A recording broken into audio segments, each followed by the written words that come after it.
E aí, terceiro ano, tudo bem, pessoal? Voltamos agora com nossa Física B, né? Hoje voltamos com nossa aula 5. Nossa aula 5 ela vai falar sobre reflexão total, ou o fenômeno da reflexão total, não é? Lógico, quando você fala de reflexão total, nós ainda estamos incluídos naquele fenômeno de refração. Ou melhor, o fenômeno de reflexão total ele é um fenômeno que pode acontecer, tá bom? Se por acaso um feixe de luz ele bate numa superfície que separa dois meios, no caso o meio A e o meio B, tá bom? Onde, se esse feixe de luz, se ele variar o seu ângulo de incidência, ele pode também variar o seu ângulo de refração, né? Isso pode acontecer num ponto máximo. O que é um ponto máximo? É quando esse ângulo aqui, ele chega num ângulo limite. Ou melhor, é quando o ângulo de incidência, ele chega num ponto limite, onde o raio refratado, ele forma um ângulo de no máximo 90 graus. Bom? Então o que vai acontecer aqui?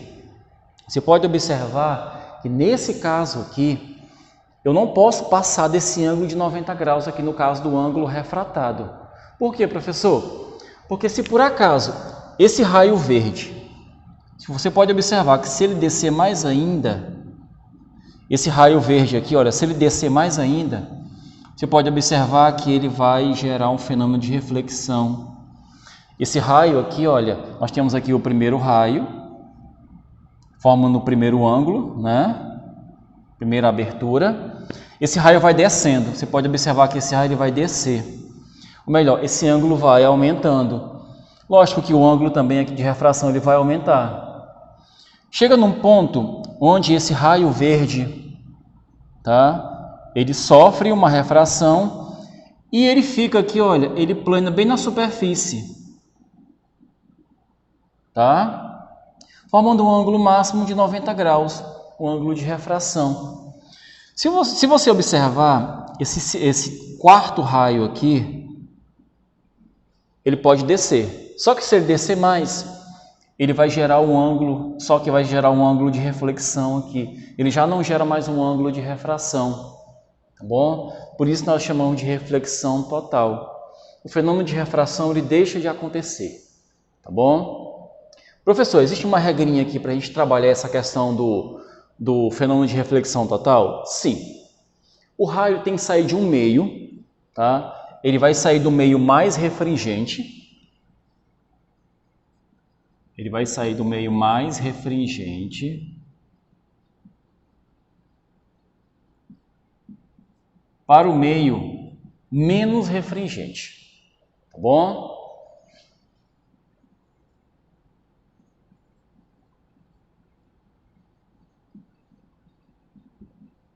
Menor refringência, tá? Melhor, é o meio de maior refringência, tá? Vou colocar aqui refringência para o meio de menor refringência, tá bom? Você pode observar que o meio muito refringente, a luz se aproxima da normal. Um meio menos refringente, a luz ela se afasta da normal, tá? Aumentando esse ângulo, tá bom? Então você pode observar que o meio mais refringente, o ângulo ele é menor, tá? O meio menos refringente, o ângulo ele é maior. Por exemplo, o meio menos refringente, esse ângulo aqui ele é maior porque a velocidade é maior, tá? O ângulo aqui é menor porque a velocidade ela é menor aqui, tá bom? Então, a velocidade do raio 1 em relação à velocidade do raio 2, a velocidade do raio 1 é menor do que a velocidade do raio 2. Ou melhor, a luz precisa sair de um meio mais refringente para um meio menos refringente. Isso vai gerar um fenômeno de reflexão total, tá? Ou melhor, você vai encontrar o ângulo limite. Esse ângulo limite aqui é quando o seu raio refratado forma um ângulo de 90 graus com a normal, tá? Aí nós vamos aplicar a lei de Snell, que é a segunda lei da refração. Você vai conseguir calcular esse ângulo. Quem seria esse ângulo aqui? Aí você aplicando a lei fica como? Vai ficar seno do ângulo de incidência multiplicado pelo meio, o índice do meio A. Lembre-se que o meio A é o meio mais refringente, tá bom? É igual ao seno do ângulo de refração multiplicado pelo índice do meio B, que é o meio de menor refringência, tá bom? Então, nesse caso aqui, você pode observar que o ângulo refratado é 90 graus. Então, fica como, professor? Aplicando essa fórmula aqui, vou colocar aqui embaixo, ela fica seno de L, porque é o nosso ângulo limite, tá bom? Multiplicado pelo o índice. Esse índice aqui é o índice maior, né? Por quê? Porque aqui é o meio mais refringente. É igual a seno de 90 graus multiplicado pelo o índice menor. Professor, por que aqui vai ser o índice menor? Porque é o meio de menor refringência, tá? Lembre-se, para acontecer o fenômeno de reflexão total, o raio tem que sair do meio de maior refringência para o meio de menor refringência. Isso é muito importante, tá? Bom, o seno de 90 é igual a 1, tá bom? Então, quem seria o seno de L? Seno de L é a divisão do índice menor, ok? Pelo índice maior. Então, você tem aqui a equação que calcula esse nosso ângulo limite, tá bom? Esse é o nosso fenômeno de reflexão total, tá? É quando a luz ela refrata de um meio de maior refringência para um meio de menor refringência, tá? Você pode observar que existe um ângulo limite, no caso é o ângulo de incidência, tá bom? Esse aqui é o nosso ângulo de incidência. O ângulo de refração ele vai formar um ângulo de 90 graus, no máximo. Se esse raio incidente, se ele bate de encontro com a normal, e se ele já gerou o ângulo limite, então esse raio que vai ser refratado, ele vai gerar um ângulo, só que ele vai gerar outro ângulo, eu vou chamar de reflexão, tá? Vai acontecer a reflexão total, eu não gero mais o ângulo de refração. Tá bom? Aplicando a nossa lei de Snell, o seno de L é a divisão entre o índice menor pelo índice maior, tá? Professor, quem é esse índice?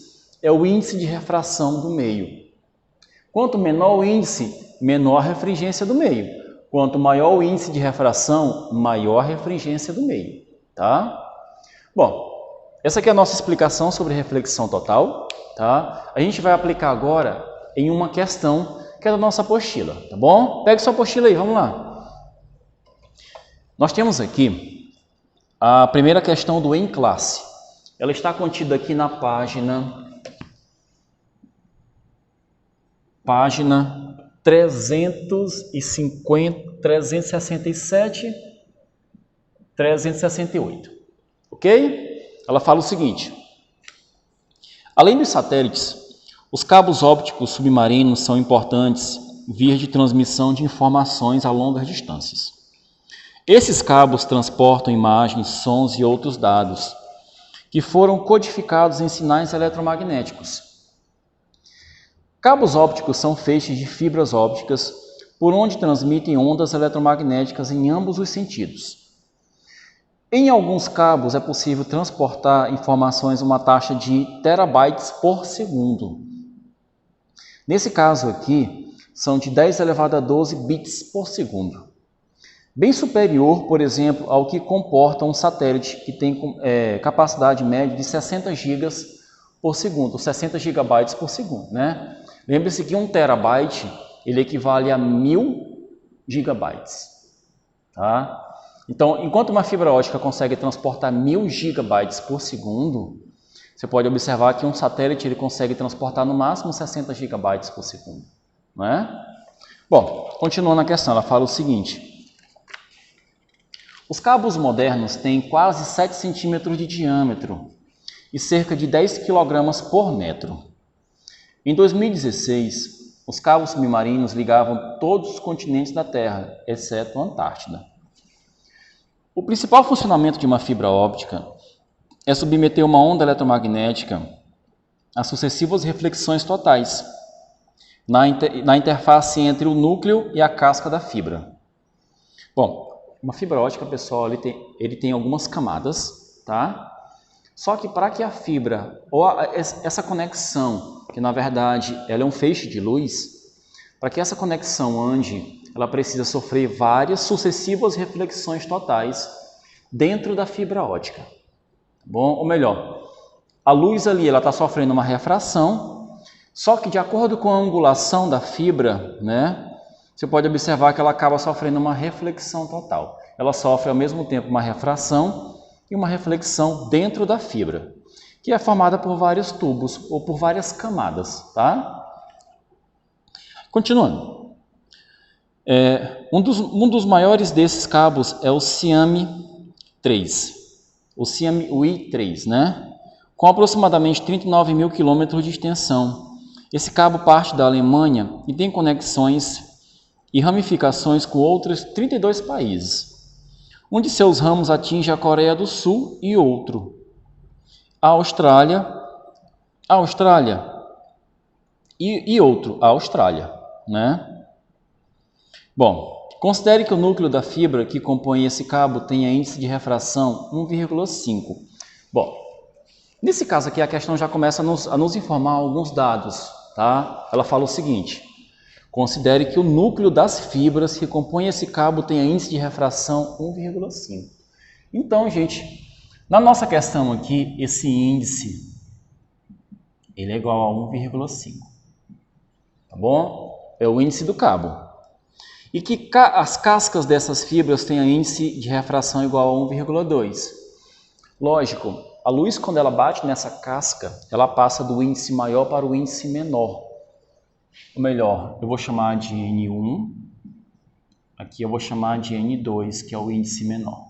Bom, nós já sabemos que a fórmula é o menor pelo maior, tá? Bom, essa fibra aqui, se você imaginar, ela é um tubo, tá bom? E ela contém algumas camadas, outros tubos, tá? Dentro dessa camada. Então, quando a luz ela bate na superfície da camada interna, que é a primeira camada, o que acontece? Essa luz ela refrata, mas ela sofre uma reflexão total. Tá bom? Ao mesmo tempo que ela sofre uma refração, ela sofre também uma reflexão, tá? Aí assim por diante, ela vai batendo em vários pontos da casca, tá? É a maneira mais rápida de se transportar esses dados, tá bom? Ela não pode simplesmente andar. Esse feixe de luz, ele não pode andar de uma maneira só, de maneira reta. Professor, por que o feixe de luz não vai de uma única maneira? Por que esse feixe de luz ele não vai em linha reta, em vez de ficar refletindo nas cascas e refratando também? Porque senão esse feixe não consegue chegar. Ele renova a sua capacidade de velocidade, de propagação, cada vez que ele incide em um ponto da casca, tá bom? É assim que essa fibra óptica, ela consegue fazer uma curva, tá? Essa fibra óptica, ela consegue atingir grandes distâncias, tá? Por quê? Porque, na verdade, esse raio de luz, ao mesmo tempo que ele sofre essa refração, ele sofre também esse fenômeno de reflexão total, tá bom? Bom, questão continuando, fala o seguinte, e que as cascas dessas fibras contêm índice de refração igual a 1,2. Valores esses aferidos por certa radiação eletromagnética. Primeiro ponto da questão, ela fala o seguinte, nessas condições, o valor do ângulo a partir do qual um raio de onda dessa radiação é submetido ao fenômeno de reflexão total, vale. Resumindo, quem é o meu ângulo? No primeiro item da questão, quem seria o meu ângulo limite? Né? Quem seria esse ângulo limite? Esse ângulo limite aqui, olha, é o nosso ângulo para não gerar essa reflexão total, tá? Então, o meu ângulo limite, eu vou calcular. A questão aqui me deu duas opções, que é o ângulo de 37 graus e o de 42 graus. Tá bom? Ela me forneceu o valor do seno e do cosseno desses ângulos. Lógico, eu vou necessitar de quem? Do seno. Tá bom? Professor, então o que você vai fazer? Vamos aplicar essa equação. Fica seno de L é igual ao índice menor pelo maior. Você nem precisa calcular o ponto de saída e o ponto de chegada. O meio de incidência e o meio de refração. Você só precisa saber quem é o menor e quem é o maior índice. No caso aqui vai ficar o quê? 1,2 dividido por 1,5. Tá bom? Nesse caso aqui vai dar o quê?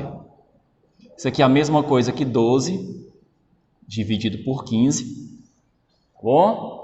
Que é igual a 0,8, né? Então, nós temos o seno do nosso ângulo. O seno do nosso ângulo aqui, seno de L, é igual a 0,8. Ok. Analisando o livro, você pode observar que nós não temos um ângulo cujo seno vale 0,8. Nós temos 0,6 e 0,67. Professor, então quem seria o nosso ângulo limite, já que nós não temos aqui? Bom, nós temos uma técnicazinha aqui. O seno de um ângulo é igual ao cosseno do seu complemento, né?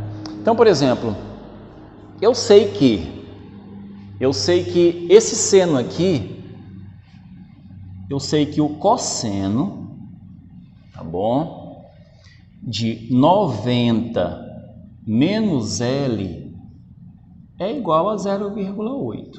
Como assim, professor? 90 menos L, no caso, é o complemento do L. Tá? Quando você soma um ângulo com seu complemento, a somatória dos dois é igual a 90 graus. Então, eu sei que o cosseno desse ângulo aqui, que é o 90 menos L, é igual a 0,8. Professor, eu tenho algum ângulo cujo cosseno é 0,8? Tenho. Quem é ele? É o nosso 37 graus. Então, esse 90... Está aqui, olha. Então, esse 90 menos L é igual a 37 graus. Não é? Então, quem seria o meu L? O meu L aqui vai ser 37 menos 90. Tá? Lembrando que o L fica negativo. Então, o ângulo limite aqui... Se eu não me engano, 37 menos 90, ou 90 menos 37, não é? 90 menos 37, isso aqui vai dar 53 graus, não é? Então, o nosso ângulo limite é 53 graus, que na verdade é o complemento do 37, tá certo? Por quê, professor? Porque eu sabia que esse ângulo aqui vale 37 graus. A questão me disse que o cosseno de 37 vale 0,8. Então, 90 menos L equivale ao nosso ângulo de 37 graus. Tá bom? Então, quem é o meu ângulo limite? 53. Vamos analisar?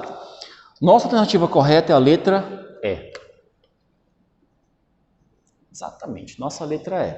Então, você verificou que você precisa de um certo conhecimento sobre ângulos complementares, seno e cosseno de ângulos complementares, tá bom? Bom, essa aqui é a nossa letra A, ou nosso primeiro item. O segundo item, nosso segundo item, ele fala o seguinte, muito simples. Uma equipe de prevenção de perdas realiza constantes testes de transmissão e informações no cabo óptico. No próximo teste, eles vão enviar um sinal eletromagnético da conexão de Fesgan, na China, até a conexão de Mascate, capital do Sultanato de Omã. Sabendo que a distância entre as duas conexões é de 6.300 km, esse sinal eletromagnético chegará em Mascate após quanto tempo?